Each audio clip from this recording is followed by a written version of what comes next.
questions. Member for Oropouche East. Thank you. Thank you very much. Madam Speaker, question number 1 to the Honourable Prime Minister. Could the Prime Minister indicate his course of action in relation to the request by the Law Association to consider triggering Section 137 of the Constitution of the Republic of Trinidad and Tobago? Prime Minister. Madam Speaker,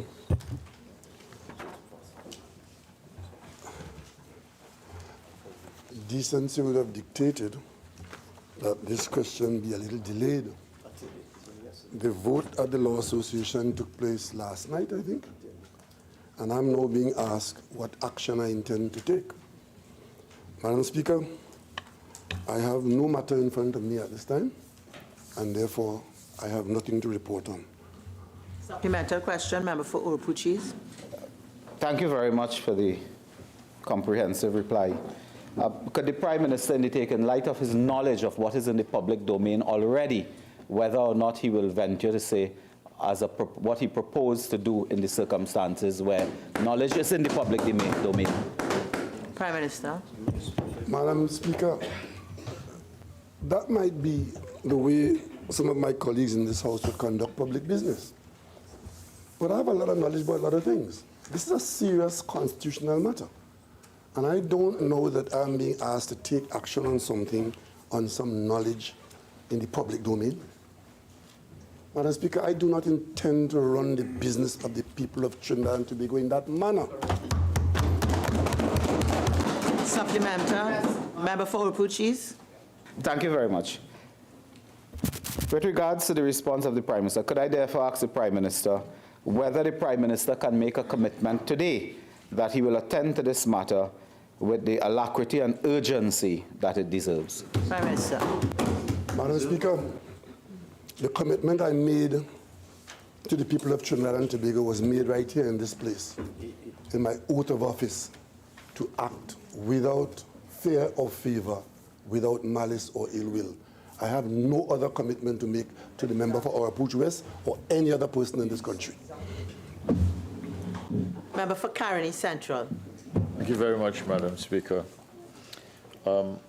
Question number 2 to the Honourable Prime Minister. Could the Prime Minister indicate whether an agreement has been reached to sell Clico to a company in the financial sector? Prime Minister. Madam Speaker, I am not aware that any agreement has been made to sell the assets of Clico to any institution in or out of the financial sector.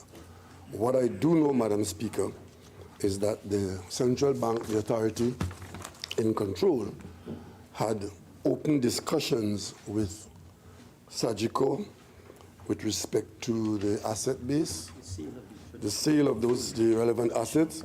However, just as those discussions were opening up, another development with an international implication occurred, where Sagico was somehow being interested in or being the interest of an external party. And at that stage, the discussions have been paused while these developments clarify themselves. Supplemental, member for Caroni Central. Yes.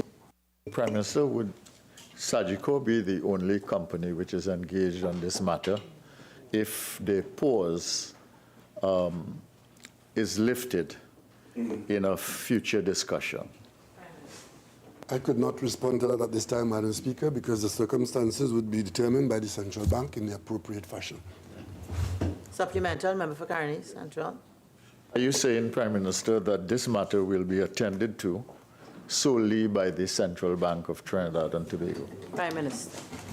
Madam Speaker, there are authorities that are involved in this, of which the central bank is the principal authority under law, but with the involvement, the measured involvement of the Ministry of Finance, which will eventually make the final decisions in the appropriate fashion. Member for Naparimo. Thank you, Madam Speaker. Given warnings issued by opposition forces in Venezuela that they will not honor agreements entered into with the Maduro government, could the Prime Minister indicate what steps the government intends to take to ensure that our agreements survive a change of government in that country? Prime Minister. Madam Speaker, I want the population of Trinidad and Tobago to take careful note of the behavior of the opposition in Trinidad and Tobago on this matter. Madam Speaker, we came to this House and indicated that we were engaging in far-reaching discussions with the government of Venezuela. We in Trinidad and Tobago have no role in who is the government of Venezuela. We treat with the government of Venezuela as it exists in Venezuela. And on this particular matter, Madam Speaker, we have eventually done what our opposition colleagues said was not possible, which is to get an agreement with the government of Venezuela to have commercial access to gas fields off our northwest coast. I'm aware, Madam Speaker, that members of this opposition in Trinidad and Tobago have been trying to get members of the opposition in Venezuela to oppose this matter. Correct. Madam Speaker, I make no further comment at this time.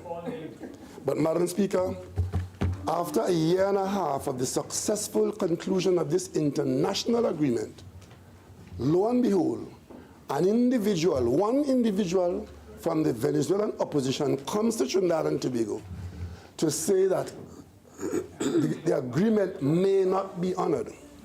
I want to say to the people of Trinidad and Tobago, pay careful attention. Whatever you think of the government of Venezuela, whatever you think of the government of Venezuela, that government is a matter for the people of Venezuela. That government is engaged in trading and agreements with a number of countries around the world. Russia, China, Colombia, the United States, Brazil. The only place where this kind of talk is present and in vogue is in Trinidad and Tobago, where the opposition in Trinidad and Tobago is trying to get the Venezuelan opposition to torpedo an agreement between the government of Trinidad and Tobago and the government of Venezuela for the people of Trinidad and Tobago, and there's a name for that. Time spent. Supplemental, member for Naparima. I would misstate categorically, we are not engaged with the... Naparima. My question... Do you have a question? Please ask the question. The question is, given reports in the United States media that it would take $1 billion worth of investments in order to facilitate this agreement, does the Prime Minister think it prudent to invest taxpayers' money in something that may not last a regime change? Prime Minister. Madam Speaker, this is the kind of misinformation that is being fed to the people of Trinidad and Tobago. Madam Speaker, we are at the stage in this agreement where there's a heads of agreement between the governments. Commercial agreements have also been inked in between commercial companies. Madam Speaker, if a commercial contract exists between Trinidad and Tobago business houses, Shell, PDVSA, these are contracts that will be identified and come under the supervision of international law. I don't know what is this obsession with this opposition about regime change. And Madam Speaker, if an investment is to be made to bring gas from Dragon or anywhere else in Venezuela to Point Lisas, that investment will be a business deal that will stand on that basis. And Madam Speaker, I would encourage the opposition in Trinidad and Tobago to look out for the people of Trinidad and Tobago and support the best and not regime change. Madam Speaker, this is a far-reaching development. For years we have been talking about our gas and our gas running out of gas in Trinidad and Tobago. We have now a heads of agreement between our nearest neighbor, where we now need to build a pipeline from Dragon to Hibiscus platform. What is the problem the opposition have with that? Maintenance issues, no gas shortfall. Supplemental, member for Puchis. Thank you very much, Madam Speaker. In light of the forthright response of the Prime Minister, could the Prime Minister now have the courage and the honesty to state which member or members of the opposition bench is speaking to the opposition in Venezuela? Okay, member for Oropouche East, I will allow you to re-ask your question. There are certain innuendos in two words used there. Please ask your question without those two words. Thank you. The question made simpler. could the Prime Minister now demonstrate the courage and the honesty to name members of the opposition who are involved in undermining the agreement in Venezuela?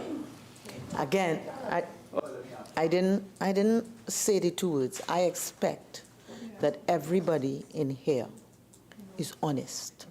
And that's the innuendo in the word. So you can, I am going to give you an opportunity to ask again. If you persist, well then I'll do what I have to do. Thank you very much, Madam Speaker. On the third time, could the Prime Minister... For the third time, you're not asking it for the first time. Okay, for the first time, could the Prime Minister indicate to this Honourable House the identity of members of the opposition who he's aware of are trying to undermine the agreement between the government of Trinidad and Tobago and Venezuela among opposition members in Venezuela? Prime Minister. Madam Speaker, normally we handle this by saying, call name, I go whistle. But Madam Speaker, my colleague from our approach East could assist us and the country by telling us who brought that opposition member here to come and talk that talk in Trinidad and Tobago. Member for Point Affairs, supplemental. Thank you, Madam Speaker. To the Honourable Prime Minister, in the light of his response, could you state when would Trinidad and Tobago get in the first shipment or supply of gas from Venezuela, based on what you said? Prime Minister. Madam Speaker, I am not in a position to answer that question today. What we have done, we have laid the groundwork for a commercial agreement. We've said on many occasions inside of this House and outside of this House that what we expect to happen now is that further agreements are to be concluded with respect to the construction of a pipeline. The most difficult part of this agreement, Madam Speaker, was the agreement on a gas price. And now that we have a gas price, we have a market, and we have gas in the hole, we expect that the business will flow from there. It's our intention to have that gas flowing as quickly as possible, and it all depends on the agreement and the construction of the pipeline and the businesses that go with that, Madam Speaker. And I should mention once again that we are in partnership with Shell on this matter. Supplemental, Member for Puchis. Member for Naparima. Thank you. Is the Prime Minister willing to indicate to this Honourable House that whatever agreement is arrived at in respect of the construction of the pipeline or other infrastructure, that taxpayers' money will not be involved and it will be solely at the cost of the private sector? Prime Minister. Madam Speaker, I will do no such thing. Because, Madam Speaker, if it is that the people of Trinidad and Tobago are required to participate in a pipeline from the Venezuelan gas field to the hibiscus platform, which we are part owner in, so as to keep Point Lisas going, so as to bring additional business to Trinidad and Tobago, what problem does my colleague have with taxpayers investing in it? Madam Speaker, you understand where their mind is? Madam Speaker, it is the investment that the taxpayers make in these kinds of business that are carrying us today. The people of Trinidad and Tobago invested in Point Lisas. We own the national gas company, and a member of parliament is coming to ask me to make a commitment that we wouldn't invest in a pipeline if needs be. Exactly. If the private sector is prepared to partner with us, and I just told you, Madam Speaker, Shell is partnering with us. What is their problem with the government taking some interest in the pipeline if we have to? That is what the business is, and it would involve a lot of money. But high investment brings high returns in the hydrocarbon business. Madam Speaker, I am telling the people of Trinidad and Tobago that this opposition on these matters are people to watch. I will make no such commitment. Question number 4, Member for Naparima. The Honourable Prime Minister, could the Prime Minister state the plans in place to assist fence-line communities such as Marabella and Santa Flora to cope with the closure of Petrotrin? Prime Minister. Madam Speaker, a number of initiatives, some have been taken, some are to be taken, and we will continue to acknowledge that the south and southwest of Trinidad in particular would be more affected negatively than elsewhere in the country. As a result of that, Madam Speaker, our development program in the area of San Fernando all the way down to Point 14 is leading the national development program in Trinidad and Tobago, and that is not accidental. Madam Speaker, the first thing we did is to ensure that the company which did not have the means and the wherewithal to provide the workers with a proper separation package, the government of Trinidad and Tobago obtained and made available to the workers of Petrotrin who were directly affected $2.7 billion in cash, so that those workers leave the company with a substantial cash in hand. The second thing we did, Madam Speaker, is that we increased the tax-free level from 300,000 to 500,000, tax-free, so that the first 500,000 of whatever they would get in the separation package is tax-free, and taxes only would apply to what is beyond $500,000. Madam Speaker, we have indicated that we would ensure that the social support systems of the country focus excessively on these areas to pick up any hardships which will occur after proper scrutiny, Madam Speaker, because as you observe, even as we are putting out money there to help people who are in distress, there are persons in the national community who are prepared to take more than their fair share. We have to be careful, but we will do that to help persons. And Madam Speaker, we would also ensure that the lands that are available to Petrotrin, Petrotrin being one of the largest entities over state land in this country, that portions of those lands all over the southwestern peninsula and South Trinidad are identified for development and for transfer in ownership to those workers at Petrotrin who can benefit from such. And I'll be making a statement in this parliament in the very near future on that matter. Member for Napier, supplemental. Thank you very much. But could the Prime Minister answer the question by stating at least 2 plans in place for Marabella, so that when the national community and our citizens in Marabella and Santa Flora will know 2 things at least that are being done for them? Prime Minister. Speaker, if my colleague from Naparima can come further than 1 to 2, I just outlined far more than 2 plans there, and I'll assist him to go back to kindergarten. Naparima. Member for Princestown. Thank you, Madam Speaker. Through you to the Honourable Prime Minister. Question number 5. In light of additional reports surfacing about a pattern of behavior by at least one cabinet minister at the Piarco International Airport, could the Prime Minister indicate what steps have been taken to ensure that government ministers do not defy the authority of customs officials upon entering and exiting the country? Prime Minister. Madam Speaker, I'm sure my colleague from Princestown is getting his knickers in a twist, because it is not in this government, that there are ministers who are defying customs and similar authorities. I know of no minister in this government who has been defying customs at the airport, and I have no report of that matter in front of me. Supplemental, member for Princestown. Thank you, Madam. To the Honourable Prime Minister, could the Prime Minister indicate whether he has spoken directly and asked for a report on the incident concerning Minister Dennis Moses and Minister Camille Robinson-Regis at the Piarco International Airport? Prime Minister. Madam Speaker, I have spoken to both ministers, and I am quite satisfied that there is no question of ministers in this government defying customs at Piarco Airport. I know of no such report, and I have no minister in this government that is defying customs at the airport. Supplemental. Thank you, Madam Speaker. To the Honourable Prime Minister. Could the Prime Minister say if he is concerned that ministers who continuously defy customs and refuse to adhere to customs laws might be using their position to ensure that their persons and belonging is not checked and examined? I will not allow that as a supplemental question, having regard to the 2 questions and responses that have gone before. Member for Princestown, question number 6.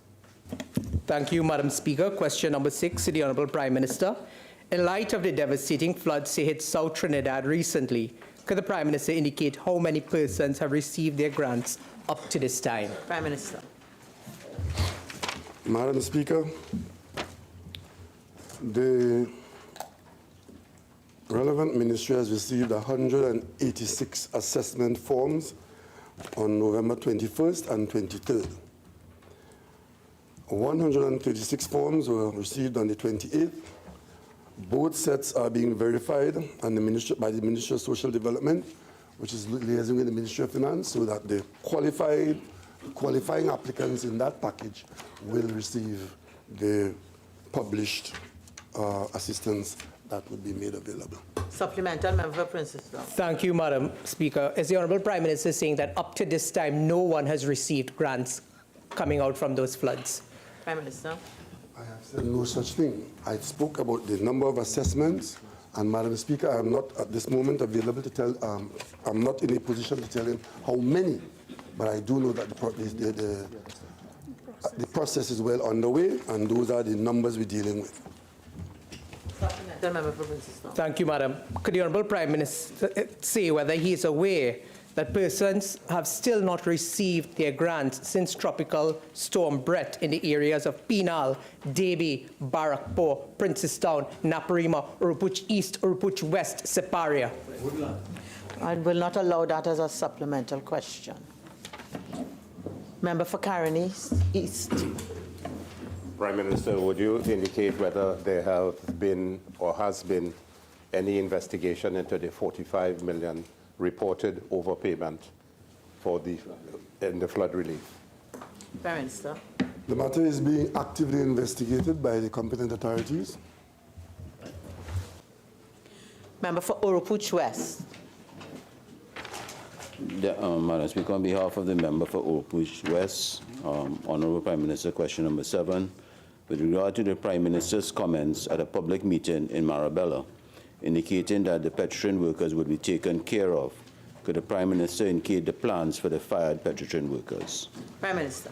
In the absence of the member for Urupuch West, I can simply say, Madam Speaker, I just answered that question. Member for Couva North. Thank you, Madam Speaker. Question number 8 to the Prime Minister. Could the Prime Minister state whether an official investigation has been launched into the recent spate of threatening phone calls to his phone? Prime Minister. I would be assisted, Madam Speaker, if my colleague from Couva South could tell me which of the threatening phone calls you're talking about. Member for Couva North. Madam Speaker, Prime Minister, I make reference to those threatening calls that you commented upon in the media after your number was circulated by former Minister Devant Miraj. Prime Minister. Madam Speaker, any call which warranted the intervention of law enforcement, and by that I refer to calls that were threatening or calls that were in breach of the law, such calls would be directed to the authority, which is the police, Commissioner of Police, and that has been done. And I presume, while I can't confirm, that any such report would be attended to by the relevant police action. Supplemental, member for Couva North. Thank you. Prime Minister, as you indicated also to the public, have you gotten a new number and activated it? Prime Minister. Madam Speaker, there was a time when I would have easily given that number to my colleague from Couva North. But given the behavior of my colleagues with telephone numbers, I will do no such thing. Because you're afraid. Member for Couva North, question number 9. Thank you, Madam Speaker. Question number 9 to the Prime Minister. Could the Prime Minister state how close the government is to signing a final contract with Sandals International? Prime Minister. Go ahead. Madam Speaker, there's an obsession with this Sandals project, which I can't understand. Madam Speaker, I am so happy that my colleagues on the other side are so concerned about taxpayers' money now. Now that the horse has bolted, I wish you were so concerned when you were in government. We would have been in a much better place today. Madam Speaker, as told to the national community, the gestation period and the activities involved in bringing this project into fruition is the one that is ongoing, and we are not anywhere near to any position about signing any final contract with Sandals. The process of developing this project is going ahead unhindered through the normal channels. And at the end of those processes, if a contract has to be signed, we would be the first to inform the country, Madam Speaker. Supplemental question, member for Urupuchis. Thank you very much. In light of the fact that Sandals was not procured through normal channels, could the Prime Minister indicate whether UDICOT is the project manager and UDICOT is under the office of the Prime Minister? Prime Minister. Madam Speaker, I would just like to ask my colleague from Urupuch East to stop spreading misinformation. None of what yesterday is correct. Member for Naparima. Mr. Prime Minister, based on what is in the public domain with respect to the MOU with Sandals, could the Prime Minister give a commitment that any tax breaks granted to Sandals in any final agreement will not transcend a change of government after 2020? Prime Minister.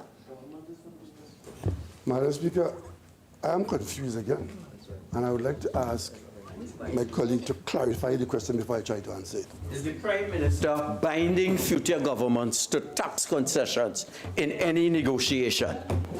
Prime Minister. Madam Speaker, Madam Speaker, I want the national community to listen very carefully to the kinds of questions being asked. I grew up in this country knowing that it was standard public policy in this country for the government of Trinidad and Tobago to enter into contracts. And one of the things that made this country a good place to invest is the sanctity of contracts in Trinidad and Tobago. So if it is that my colleague from Naparima is asking me that any arrangement that this government enters into is only binding until the next election, once again I will say to him, Madam Speaker, no thanks for your advice.